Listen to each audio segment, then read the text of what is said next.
What is that? This is your weight fluctuating over the course of the week. So,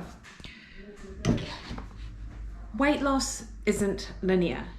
Also, when you weigh yourself on the scales, it will go up and down and up and down and up and down over the course of the week.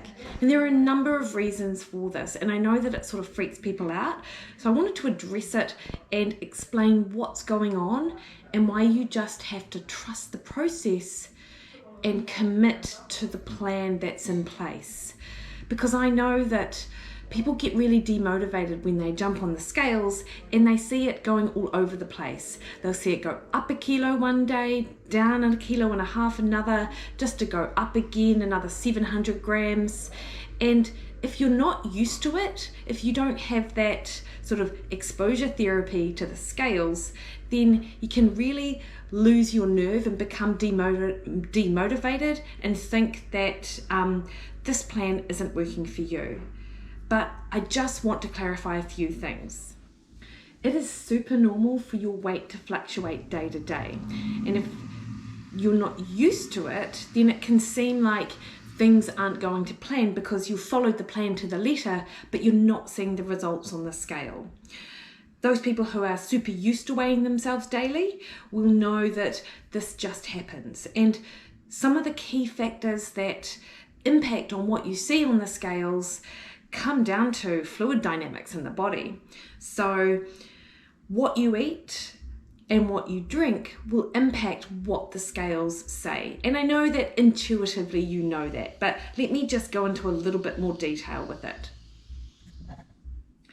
When you eat carbs, your muscles will store glycogen, and glycogen is stored in the muscle and will weigh heavier when you jump on the scales. And for every 1 gram of glycogen you store, you will store an additional 3 grams of water, which is awesome if you're wanting to remain hydrated, but that is going to reflect heavier on the scales. So a high carb meal the night before, you'll weigh heavier the next day. If you have sodium or salt will pull water into the cells. So it's another thing which means that when you jump on the scales, you will weigh heavier the next day.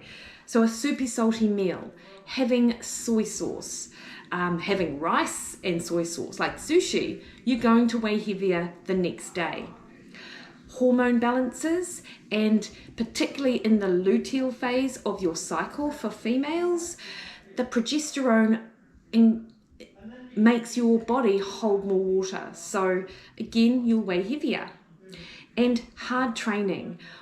So often I see this, and this happens myself, is that when I go out for a long run where there are a heap of micro tears in the muscles, which is part of training, and it means that we're adapting to the training and we're becoming stronger, but that creates inflammation that will mean that despite a weekend of training, you expect to weigh lighter. In fact, you get on and you weigh heavier.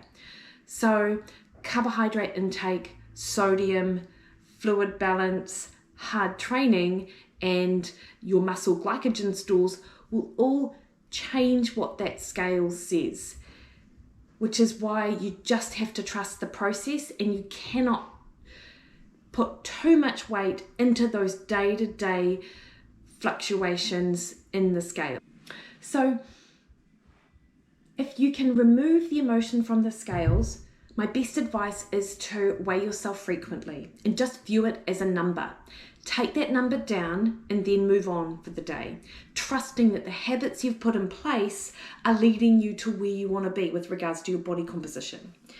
And at the end of a week, take the average weight, and the average weight you see on the scales will reflect a change in your fat mass, much more so than those daily up and downs or the daily sort of squiggle line that you see. Over time, the trend will go down. I've been inspired by Ashley and Jacinda to do a little graph like this, so I hope you like it. Your body weight will change 1 to 2% every day. Expect it. But what you're doing is leading you to where you want to be. So we know that daily weighing is actually beneficial from a weight maintenance perspective. You just have to trust that what you're doing is leading in the right direction, and don't put so much weight on those day-to-day scale weigh-ins. Look instead at that weekly average.